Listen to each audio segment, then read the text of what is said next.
Captain's Log, Stardate 90219.02. While overseeing the construction of our Level 2 starbase, I have felt the need to answer a few questions that have been given to me over the course of the voyage. So let me welcome all to the voyage. Hello and welcome to the voyage.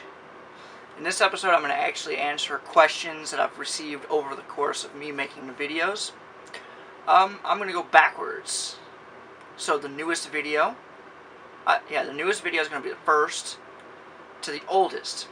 Try to go through some comments first, and then I'll do what my friends suggested and told me about.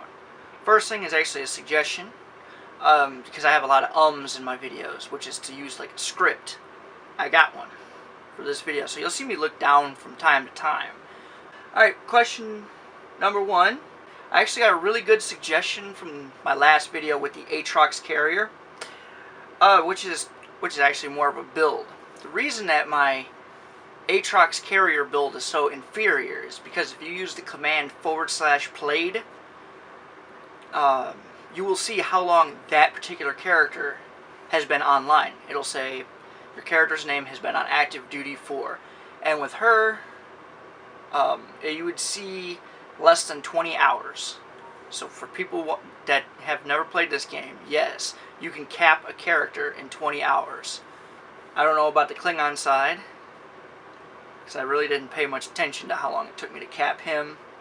Video right before that one, which I covered the Klingon side a little bit more, I got one which was the Klingons are still heavily focused in PvP, which was more of a confusion. I rewatched that video and I did not explain it too well. What I actually meant is the Klingon player base is PvP. They did a vast amount from what I heard with PvE since they started. They added a lot. They've actually added a lot since I started playing over there as well. But it's still massively lacking, and it has content very slow to come out.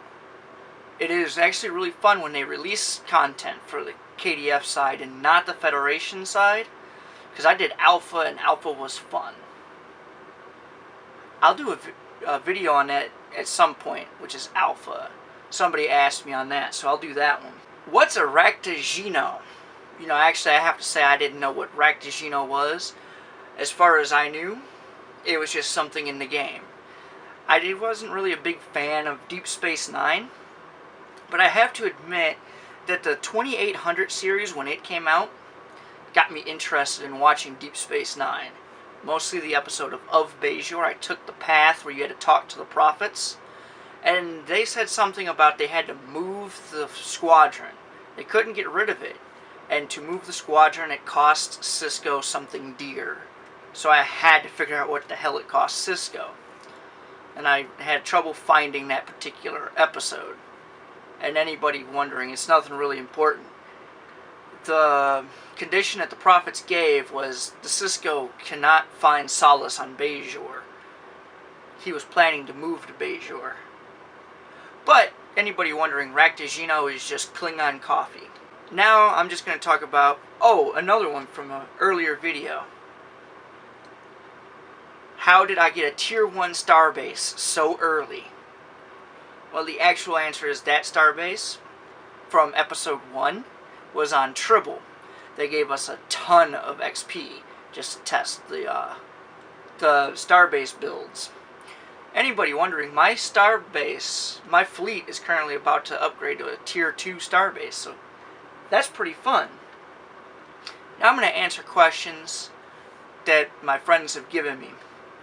One of them is, why is the current PvP system so bad? And even I admit, when I do PvP, it's not the greatest. If two people know how to build a build, you can be fighting for hours before somebody gets destroyed. Me and one of my fleet mates actually fought for 3 hours. Me and her had escorts. We fought for 3 hours, and a good 10 minutes of it, both of our vessels were spinning, trying to get behind the other one. It was kind of funny. But the other day, me and a friend of mine were talking on Skype, about the PvP system, and he brought up a really cool point. Star Trek Online is a Trinity-based game. That's to say that there's only 3 classes you can play. Engineer, Tactical, and Science. And every game that has something like those 3, PvP is usually really, really hard, because Engineer has a ton of heal abilities. And Science also can have some heal abilities, has a ton of buff and debuff abilities. Tactical has a bunch of power abilities. And with Bridge Officers, it makes it even harder. So that's probably why they would have to add new classes to the game, but they can't do that without completely changing the structure of the game. One of my suggestions is if you go into a PvP zone, all of your Bridge Officers instantly get double cooldown. That was a suggestion. I don't know if it's good. It's probably horrible, but it would at least spice up the PvP arenas. And what's the deal with the Voyage short? Well, one day I had an idea to come out with a video. Oh, and people who didn't follow the Voyage early, episode 1 and 2 came out that week. So, and then shorts, the first one, which kicked off the idea, was I did the Mirror Odyssey, which was in the Tholian Internal Hard Mission. If you go in to do the hard mission, which you have to destroy this Mirror Universe vessel, and you look straight up, you'll see the Mirror Odyssey. They refer to you needing to destroy a mirror vessel, but they never actually tell you where you can see it. When I was on Tribble, I was with one of the devs, and he went, look straight up, you'll see it. Now there is actually a comment I want to talk about, which is, I found on the blog, Stowe blog, which was on the lockboxes. The comment was, in order for the lockboxes to work, there has to be a need for keys, as keys in the exchange are stupidly expensive, which the keys in the exchange are bought and put on the exchange by other players. I.e., the minimum at the time of this writing is 1.5 million creds. I've seen them average at 2 million energy credits.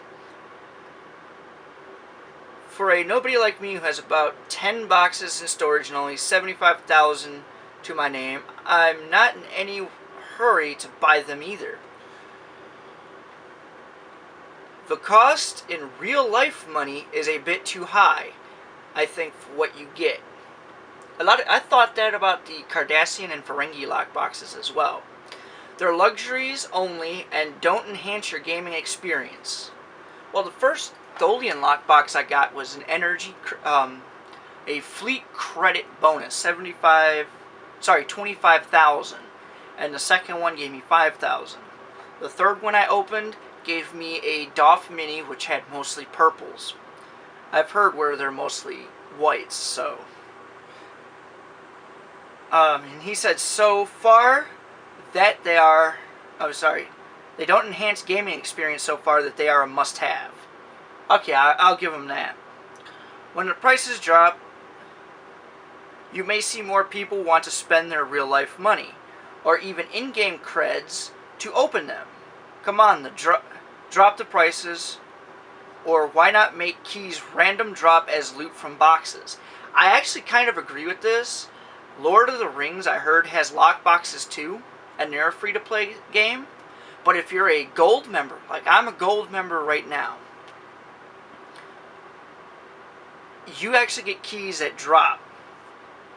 I actually like the current Tholian lockboxes, in that they don't drop as often as the Cardassian or the Ferengi lockboxes. I like the fact that they're considered common, so they're no longer spamming the STFs with the Need, Greed, and Pass system. I also like the rewards in the Tholian box better, but I do agree I do not spend my real-life money on keys. What I do is transfer dilithium over into the Zen. people that do this, though, you guys must realize that that does not do anything to stop the lockboxes. In the forums, there are people that go, I don't buy the keys. I trade dilithium for the Zen and get the keys that way. That way they can't get my money. Problem is somebody else used their money to buy the keys, or somebody else used their money to get the Zen and put it in there. So either way, it comes back as, this is a good idea from Cryptic. I plan to do a video in the future with me interviewing a fleet mate. She actually has some really good ideas on the lockboxes. I attempted to have an interview with her in the past, but that video didn't come out right. I didn't script anything in it, so it's giant pauses. We used Vent to handle it, and that went way off. So our next adventure, our next interview, we will try to hit it with Skype.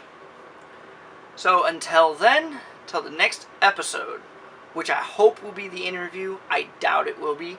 Well, I can't say that. I don't think it will be. I will try to make it the interview. And then I'll also cover the Klingon mission Alpha, since there is some interest from some people that watch my videos. Alright, until then, have a